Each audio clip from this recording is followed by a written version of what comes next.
Salam kerahiman. Hari ini tanggal 13 Februari. Kita akan baca dari 8:15 dan 8:22. Kita mulai ya. Dalam nama Bapa dan Putra dan Roh Kudus. Amin. 8:15.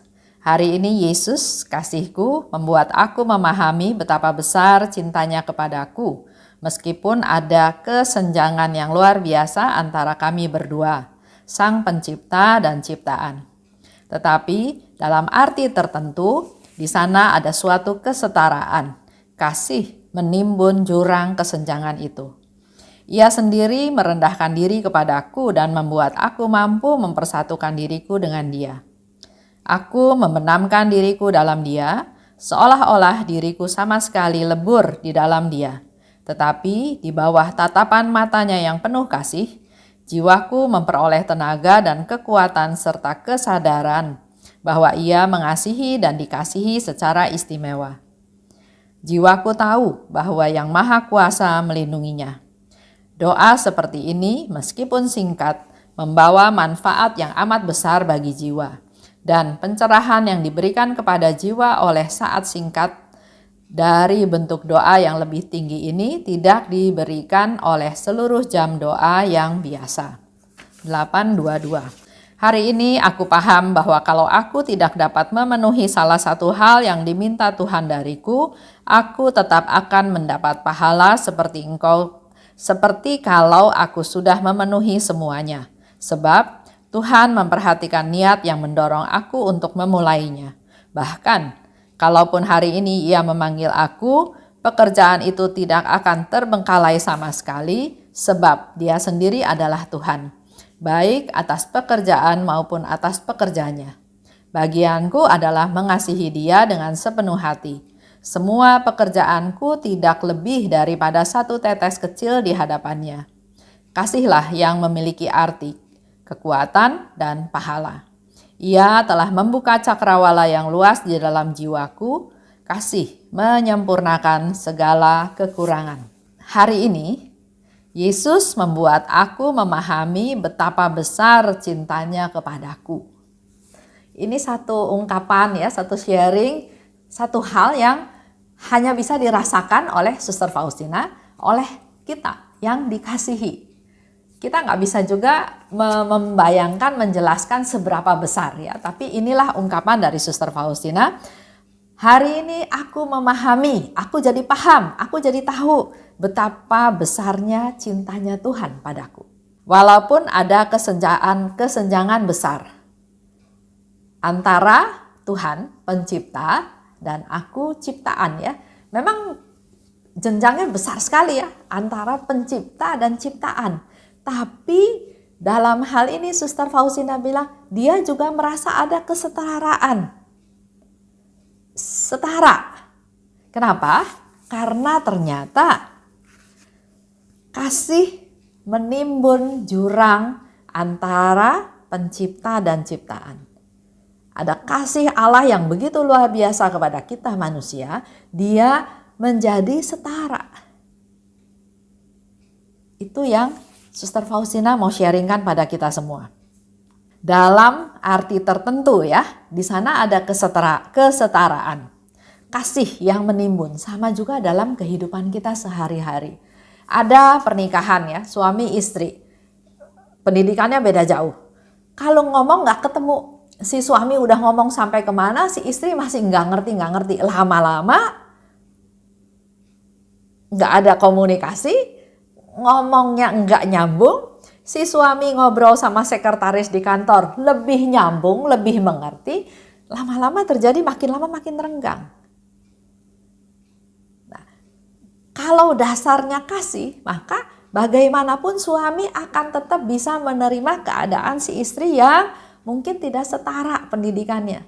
Menyesuaikan diri, dia turun ke bawah, dia menyesuaikan diri, dia mencoba mengikuti cara berpikirnya si istri. Itu salah satu ungkapan dari kasih. Bukannya si istri dibodoh-bodohin.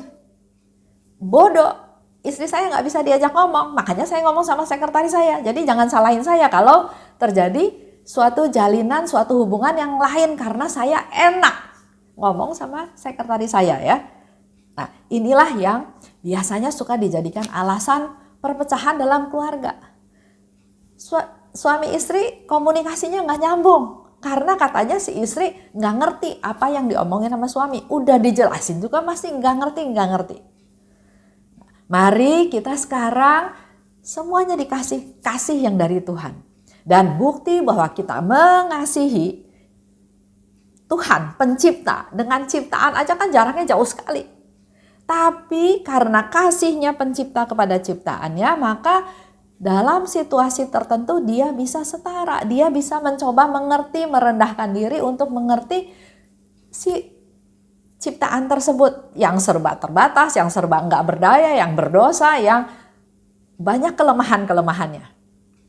Oleh sebab itu, kita yang kadang-kadang merasa lebih tinggi, belajar rendah hati. Belajar menurunkan derajat dalam tanda kutip supaya kita menjadi setara, supaya kita bisa ada komunikasi yang lebih baik. Itu mengenai relasi ya. Suami istri atau orang tua dengan anak atau mertua dengan menantu. Kita yang sudah tahu lebih dahulu, mari kita pakai kasih kita untuk bisa membuat relasi kita dengan orang lain menjadi semakin baik. Ia sendiri merendahkan diri kepadaku. Tuhan merendahkan diri kepadaku. Sedangkan saya kadang-kadang merasa tinggi terhadap orang lain. Meremehkan, merendahkan. Hari ini kita ditegur sama Tuhan melalui Suster Faustina, di mana Allah aja mau merendahkan diri untuk setara dengan manusia. Sehingga membuat aku mampu mempersatukan diriku dengan Dia. Mari kita juga belajar rendah hati. Khususnya untuk berhadapan dengan orang-orang sekitar, orang-orang lingkungan. Di bawah tatapan matanya yang penuh kasih, jiwaku memperoleh tenaga dan kekuatan serta kesadaran bahwa jiwaku mengasihi dan dikasihi secara istimewa.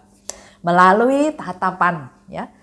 Yesus dalam gambaran Tuhan yang Maha Rahim ini, pandangan matanya adalah pandangan mata yang penuh kasih, yang enggak menyalahkan, yang enggak curiga, tapi yang sangat mengasihi. Dan melalui tatapan matanya, jiwaku memperoleh tenaga, memperoleh kekuatan dan kesadaran bahwa aku dikasihi oleh Tuhan.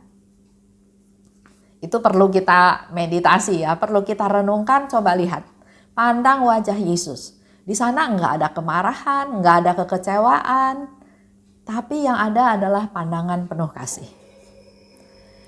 Jiwaku tahu bahwa yang Maha Kuasa melindunginya. Jiwaku, Tuhan melindungi jiwaku. 8:22, aku paham kalau aku tidak dapat memenuhi salah satu hal yang diminta Tuhan. Ini menjadi sharing Suster Faustina pada kita semua. Sering juga ya, kita diminta Tuhan untuk melakukan sesuatu. Tapi kita belum bisa menyelesaikan atau belum mampu. Tapi Suster Faustina katakan, aku tetap dapat pahala. Seperti kalau aku sudah memenuhinya, karena Tuhan memperhatikan niat yang mendorong aku untuk memulainya. Contoh yang paling gampang dalam hidup kita sehari-hari, mengampuni. Ada sebagian orang mudah mengampuni. Ya sudahlah, maklumin aja, ampuni aja, selesai. Tapi ada juga orang yang sangat susah mengampuni. Apalagi kalau yang bersalah itu adalah orang dekat, pasangan hidup, saudara, atau ya pokoknya yang relasinya tadinya dekat sekali, tapi dia disakiti dan dia sangat sulit mengampuni. Tapi di sini dikatakan memang belum bisa melaksanakan, tapi punya niat. Tuhan, saya mau mengampuni dia, tapi saya belum bisa.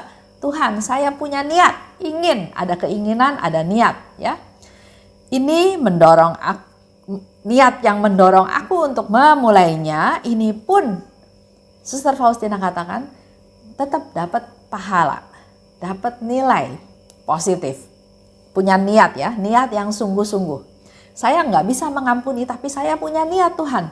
saya punya niat untuk mengampuni dan saya mau memulainya. Ya, bukan cuma punya niat udah selesai, tapi niat untuk memulai mengampuni. Stepnya salah satunya adalah coba melihat sisi positif dari orang itu. Pasti ada, nggak mungkin nggak ada.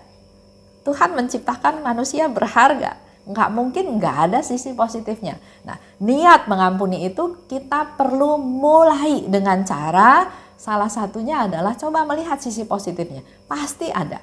Dengan sisi positifnya dari sana, jadi kita jangan lihat yang negatif, yang jahat, tapi lihat yang positifnya. Perlahan itu seperti satu titik yang lama-lama makin terang, dan kita akan bisa melihat bahwa orang ini juga patut diampuni. Bagianku adalah mengasihinya dengan sepenuh hati semua pekerjaanku. Suster Faustina katakan, bagianku adalah mengasihi pekerjaanku dengan sepenuh hati, dengan sungguh-sungguh. Jadi kalau tadi contohnya mau mengampuni seseorang, kita pun melakukan pekerjaan itu dengan sungguh-sungguh. Bukan asal ya, tapi dengan sungguh-sungguh. Tidak lebih dari satu tetes kecil di hadapannya. Apa yang kita mau lakukan itu memang nggak ada artinya, nggak ada sesuatu yang wah yang besar ya. Nggak ada artinya di hadapan Tuhan. Tapi dengan dasar kasih, pekerjaan kita yang kita lakukan dengan dasar kasih, maka akan punya arti, akan punya kekuatan, dan akan dapat pahala. Itu yang dikatakan oleh Suster Faustina. Kasih menyempurnakan segala kekurangan. Sama ya, jadi kita balik tadi kalau misalnya contoh seorang istri susah mengampuni suaminya karena suaminya banyak melakukan kesalahan. Salah satu caranya dengan niat mau mengampuni, langkah mulainya adalah coba lihat sisi positifnya. Itu salah satu cara. Nah, cara yang lain, kasih itu menyempurnakan kekurangan. Jadi si istri ini harus bisa merefleksi lagi ke dirinya sendiri. Apakah saya betul-betul mengasihi suami saya? Jangan lihat salah benarnya dulu ya. Saya benar-benar mengasihi dia enggak? Tuhan katakan ini suamimu. Ini adalah ayah dari anak-anakmu. Dialah yang menjadi kepala keluarga. Dialah yang kuberikan kepadamu. Dialah yang membentuk menjadikan engkau seorang ibu, seorang istri, seorang oma yang punya anak, mantu, cucu. Pasti ada sesuatunya. Nah, dengan melihat kebaikannya, jangan melihat kekurangannya, melihat kebaikannya, rasa kasih yang barangkali tadinya sudah mati mulai timbul lagi. Ingat lagi masa lalu. Nah, kalau sudah mulai kasihnya hidup lagi, bernyala-nyala, maka kasih ini bisa menutupi kekurangannya si suami. Nah, di sanalah bisa mengampuni. Karena memang setiap manusia bersalah, nggak mungkin ada yang betul-betul tidak salah. Begitupun si istri, pasti dia ada salah juga. Cuma seringnya kenapa orang susah mengampuni orang lain? Karena dia nggak melihat bahwa saya berdosa. Dia cuma melihat bahwa orang lain berdosa. Nah, kalau dia rendah hati, dia punya kasih, dia bisa memaklumi si suami yang berdosa. Dia juga melihat, saya ini siapa? Saya ini bukan hakim. Hakim itu haknya Tuhan. Saya juga berdosa. Kalau kita bisa merefleksi hidup kita, kita tidak hanya menghakimi, tidak hanya menilai, tapi melihat juga kehidupan kita sendiri, maka itu juga salah satu cara untuk kita bisa lebih mudah mengampuni orang lain. Contoh, dalam masa pandemi sekarang ya. Contoh aja, nggak bisa potong rambut kan? Ya, sebagian orang ada yang pergi potong rambut ya, tapi suami saya nggak mau. Dia bilang, selama masa pandemi, dia akan keluar rumah hanya untuk hal-hal yang perlu. Kalau nggak perlu, dia nggak keluar rumah. Nah, contohnya, potong rambut. Selama berbulan-bulan ini kan makin lama rambutnya makin panjang. Jadi, saya bilang, oke, sini saya yang potongin rambutnya. Bapak Ibu bisa bayangkan, saya bukan tukang potong rambut dan saya nggak pernah sekolah potong rambut. Tapi pemikiran saya adalah, ya potong aja. Dari yang panjang menjadi pendek. Seandainya salah potong pun, pertama saya nggak sengaja bikin salah potong. Kedua, Seandainya salah potong pun kan nanti panjang lagi. Itu pikiran sederhana saya ya. Nah, saya tawarin suami saya, ya dia mau dipotong rambutnya ya, dipotong. Udah saya potong. Ternyata dia merasa surprise sendiri karena ternyata saya bisa melakukannya dengan baik ya.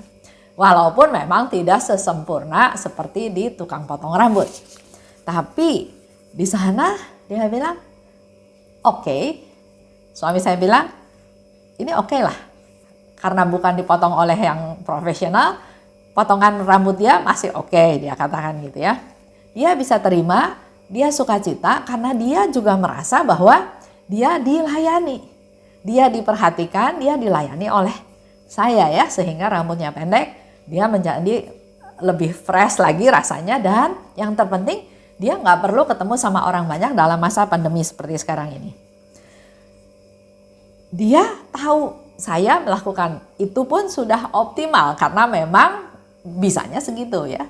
Tapi dia punya kasih yang besar kepada saya. Kekurangannya itu dia bisa tutupi. Oke, nggak apa-apa, salah juga. Nanti toh rambutnya panjang lagi. Nanti toh masih bisa diatur lagi. Jadi kalau punya kasih, maka dia bisa menyempurnakan kekurangan yang ada. Dia bisa memaklumi karena memang cuma bisanya segitu, dan melihat bukan yang tersurat, bukan yang muka saya di kaca, tapi melihat yang tersirat bahwa si istri dengan kemampuannya yang terbatas mau membantu, mau melayani sehingga semuanya jadi happy. Kira-kira seperti itu. Jadi sekali lagi, mari kita minta kasih dari Tuhan, karena dengan modal kasih kita akan lebih mudah untuk bisa menerima kekurangan orang lain. Menerima kesalahan orang lain, bahkan kita lebih mampu lagi untuk bisa mengampuni yang bersalah kepada kita. Kita tutup ya dalam doa. Dalam nama Bapa dan Putra dan Roh Kudus, amin. Oh luka kerahiman, oh hati Yesus, sembunyikanlah aku di dalam lubuk hatimu. Laksana satu tetes darahmu sendiri. Dan jangan biarkan aku terlepas dari situ selama-lamanya. Kurunglah aku di dalam lubuk hatimu, dan ajarlah aku mencintai Engkau. Tuhan, mampukan aku memahami sepenuhnya siapa dirimu. Bawalah aku masuk ke dalam rengkuhan mesramu, sejauh itu dapat ditanggung oleh kodrat insani. Amin. Dalam nama Bapa dan Putra dan Roh Kudus, amin. Salam kerahiman.